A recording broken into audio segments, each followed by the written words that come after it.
Hey everybody, I'm Jan Erickson from Stepping Aside, and welcome to As Above, So Below, a rune and tarot divination for Monday, the 10th day of July, 2023. Well, I think is Thursday the 13th, see 11 would be Tuesday, 12 would be Wednesday. Okay, so Thursday when we meet again, that will be my granddaughter's 6th birthday. Very cool. She's adorable. Anyway, let's go ahead and get started. I'm going to go ahead and draw a rune here from the Elder Futhark bag.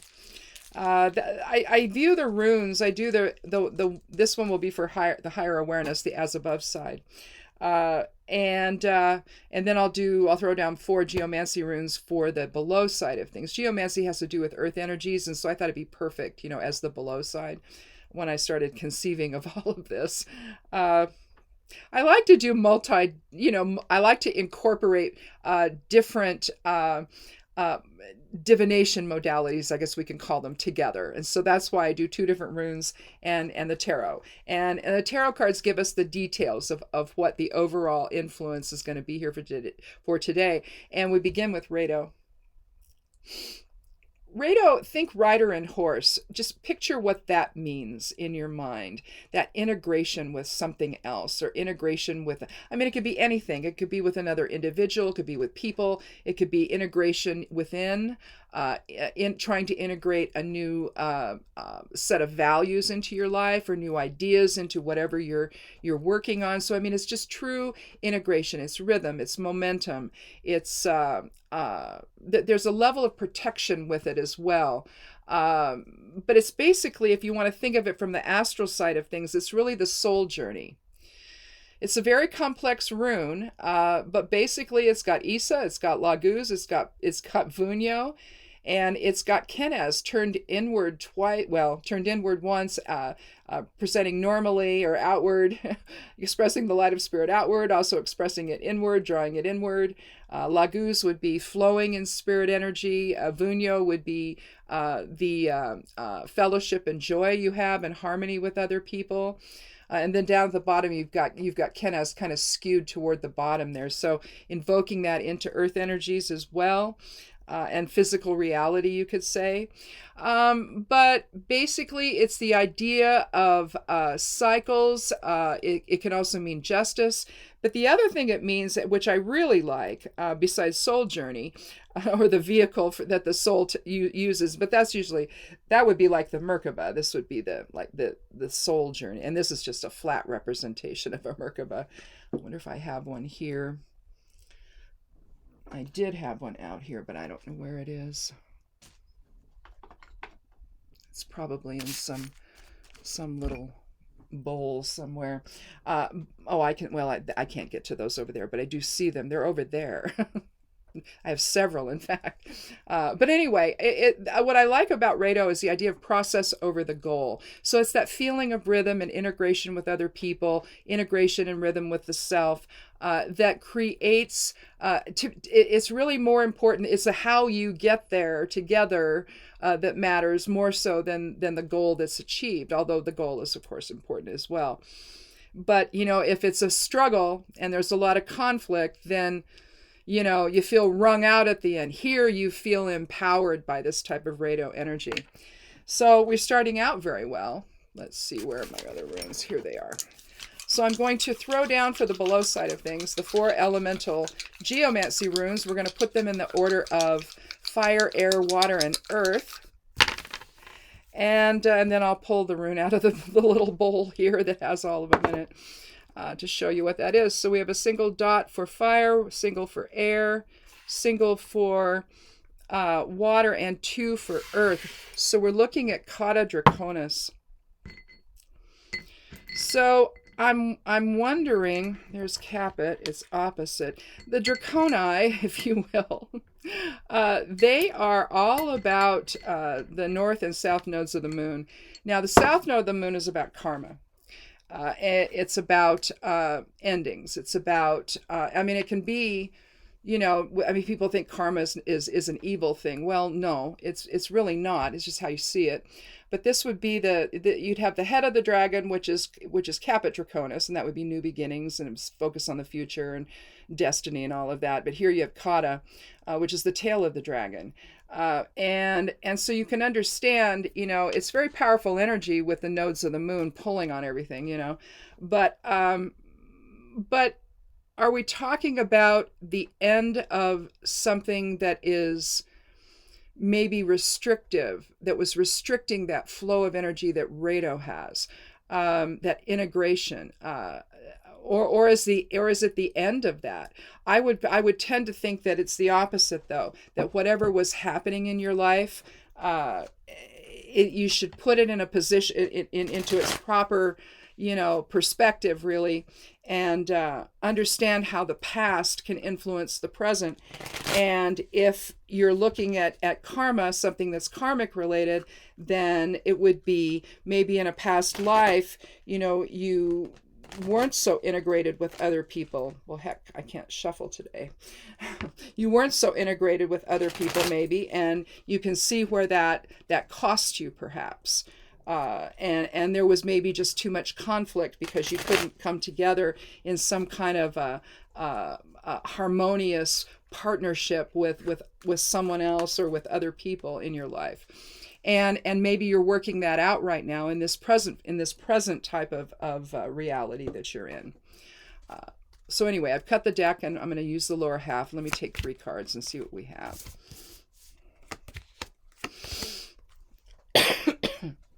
Okay. Well, I think there's going to be a focus on higher self here. And so I think I am going to interpret the runes as working through some karma to come back to learn how to work together with others, to value that work experience, that collaborative experience, that integration with other people, that maybe in another incarnation. Because there's really only now, okay? The whole idea of past, present, and future is an illusion, and so, at least in my opinion, and so everything happens at once, and all we're doing is viewing it, essentially, from a soul perspective, and seeing how that played out, and all of that. So the idea of karma from a past life, not necessarily. It could be just something that your soul participated in, but it's all happening at the same time. And I know that's a weird way to think of it, but I think that's true. But for the sake of at least the conversation, we'll talk about it in terms of another life. Perhaps you're working something out now in this particular viewpoint you're having, in this particular experience you're having, to where you can understand the effect of your behavior and the effect of the choices that you made, and now you're going to do it a little bit differently, where you understand that it's that integrated process that you share with somebody else that gets you where you need to go. And that's the valuable part. It's not that the goal doesn't have value, but that relationship you establish, that integration you share, that focus on the same goal, how that plays out is the most important thing. We begin with the Hanged Man. This is card, card 12 of the Major Arcana, so it's got a 3 numerology.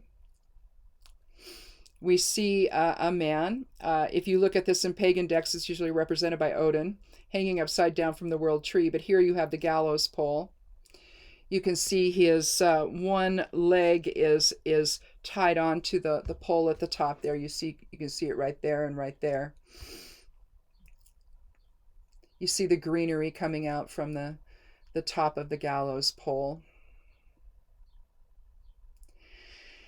There's a series of 3s here as well. You see 1, 2, 3, 1, 2, 3, 1, 2, 3. So there's a certain level of mind, body, spirit alignment with this card. You see the enlightenment he's gaining down here from all of the rays extending out from his crown chakra, basically, surrounding his head. The Hanged Man is all about alignment and transformation and change and sacrifice. And there's a spirit focus. There's surrender to the moment. it's letting go of what no longer serves and trying to achieve enlightenment.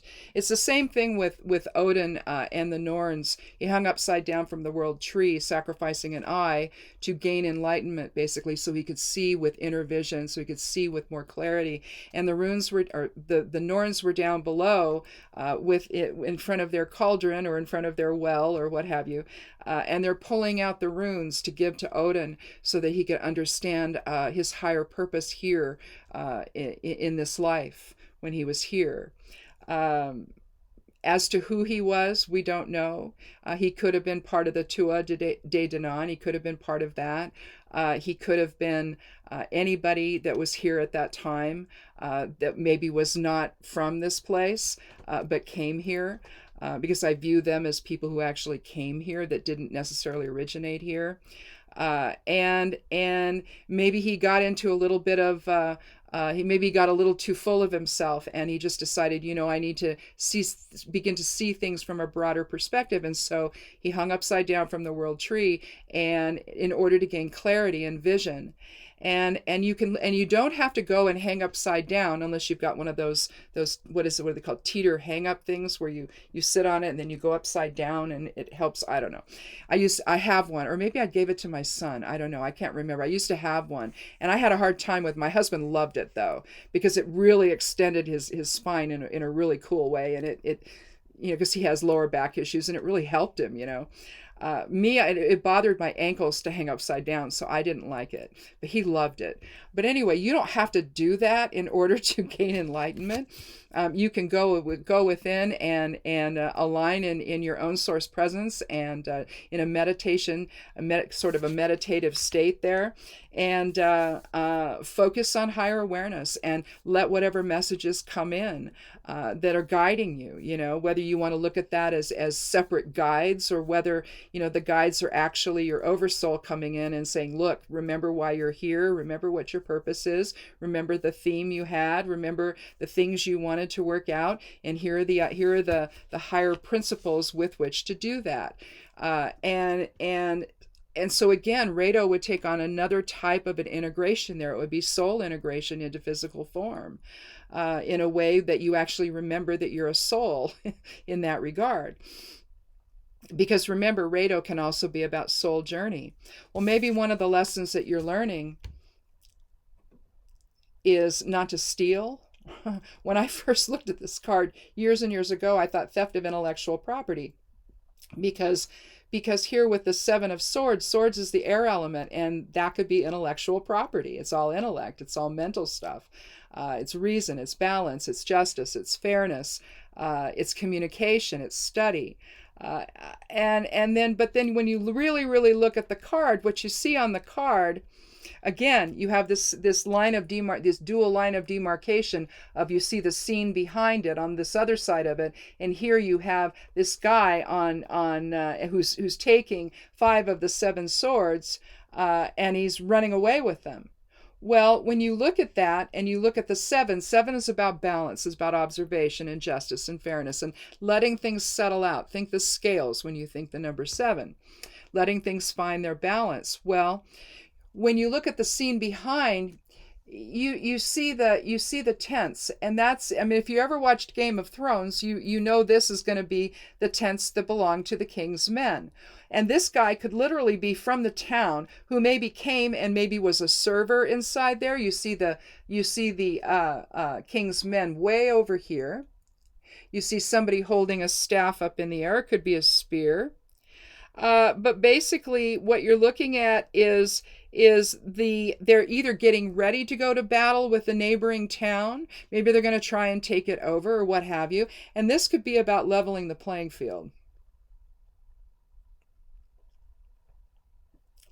Right now, without doing so, there's an imbalance, isn't there? The king's men can overrun that town, and there's nothing they can really do about it. They don't have the arms. They don't have the strategy. These could be battle plans that they just left out for everybody to see. they didn't see him as a threat. And so maybe he went in there, maybe he was a spy, and he went into the tents and he was taking care of the king and the king's men, and or whoever. I don't know if the king for sure is in there, but maybe, because oftentimes the kings went to battle. So I have to wonder, is this, or is it just his soldiers that are out there? But the bottom line is that they've left their battle plans out there, and now this guy's coming to level the playing field. That could be one way to look at that. So if you are going within to think about things, are you working with others in balance? Are you working with others in terms of respect? Respect can also be part of swords. But clearly he's engaging in some deception, isn't he? To try to gain an advantage over other people. So why don't we just sit with that for a moment and think about that in terms of karma? And even if you don't look at it as past life, maybe earlier in your life you dealt with people in a way that was maybe not really on the up and up. You use deception in order to gain advantage instead of just inner strength and qualifications and ideas and all of that. And if you present ideas to a group of people and they don't want to do it, well, that's okay. That's the idea of getting together, presenting different ideas, and eventually one's going to come out to be the one you're going to do, right? Maybe you're looking at new opportunities or new ideas or plans for new endeavors, and maybe yours wasn't selected and you didn't like that. So you learned at some point, in order to get your ideas across to people, you had to be somewhat deceptive about it.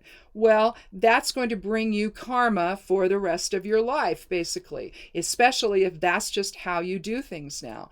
And I think when you look at Rado, it's suggesting a higher purpose is involved, and that's the last thing you want to do. You want to do things in a way, because remember, Vunyo is part of Rado, and Vunyo is about fellowship and joy and harmony and collaboration, and you don't get to where you need to go. Again, if you're looking at that process over the goal, if you're controlling that process by virtue of deception, well, that's not going to be a good thing for you. And that will then give you karma.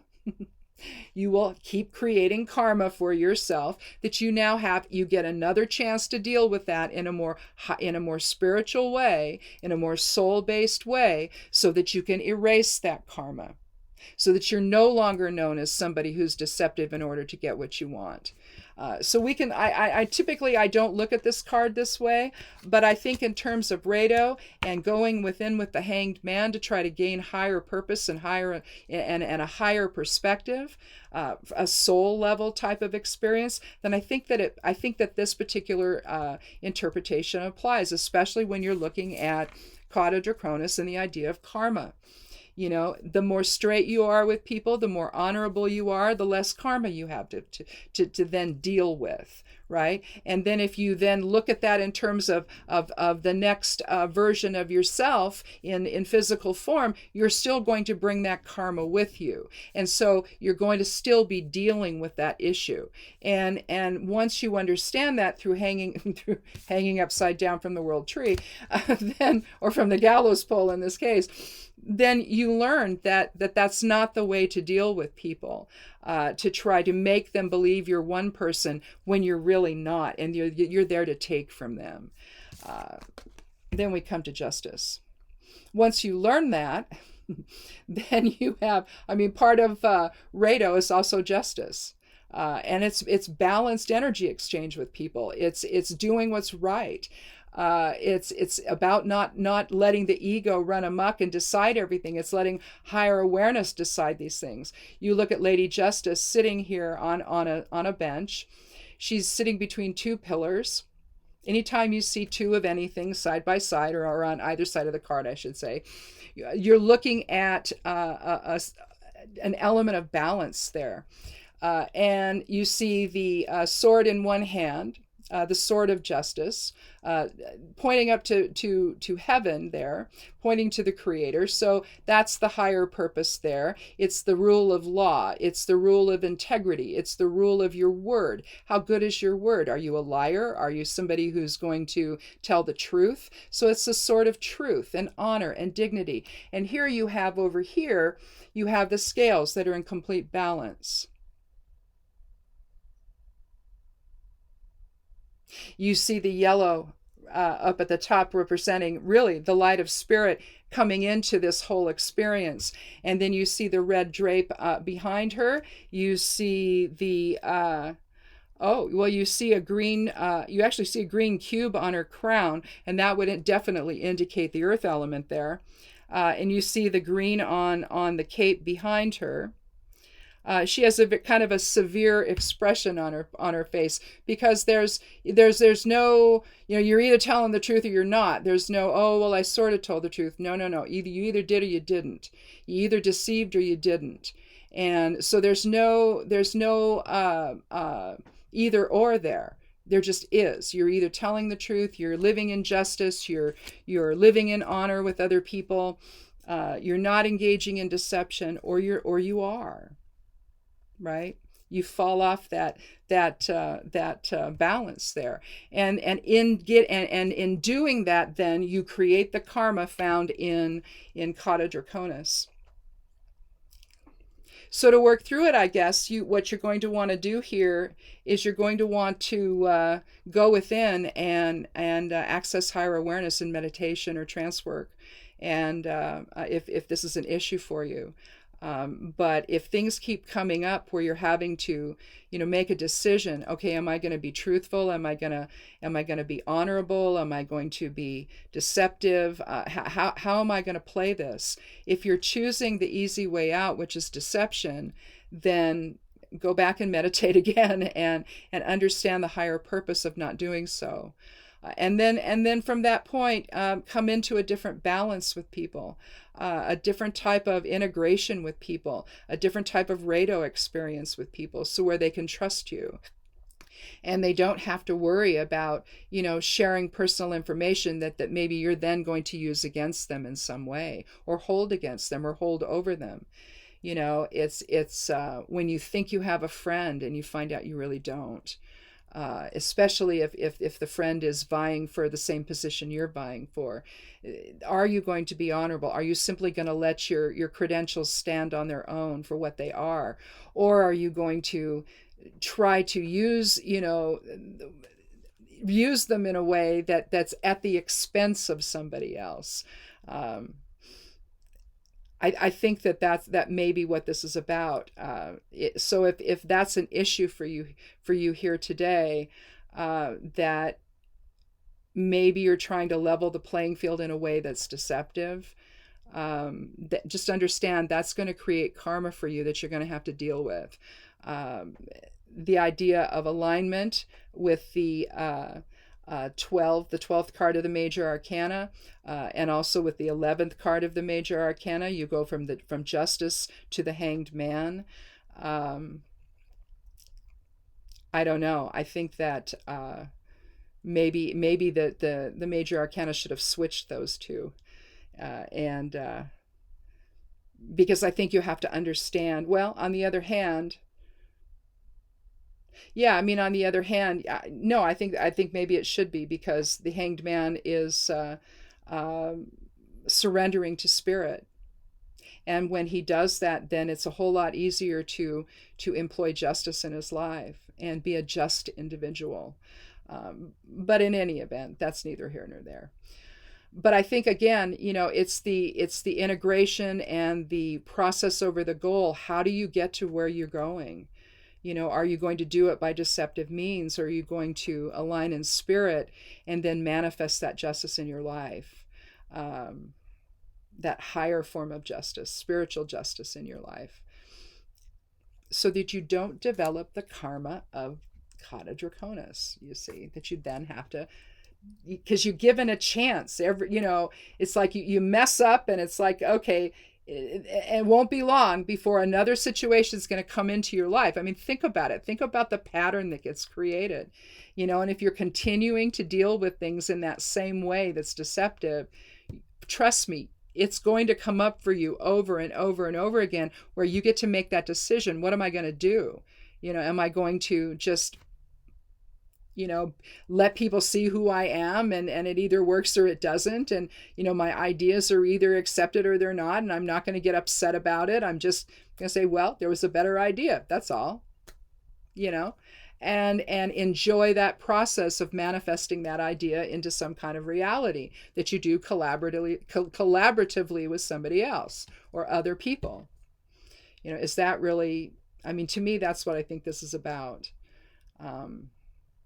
Is how you engage in that harmonious process with other people, that integrated process with other people. Are you going to do it in a way that's deceptive or honorable, and based in that manifests justice in your life? Once you deal with all of that, then the things you start start coming into your orbit, basically. Maybe there's other things you wanted to work on in this life as well. Then you can start doing that. Think about it that way. And you put to rest any kind of deceptive behavior that you might have. But eventually the deception is going to be understood and known by others. And then they're going to see you as a deceptive person instead of, somebody that isn't, that they can trust. So maybe that's part of your soul journey here, is learning how to, do things in the light of day, and just be out front with who you are and what you want, and there's no deception there. Maybe all this guy in the 7 wanted was to just not have his town attacked by the king's men.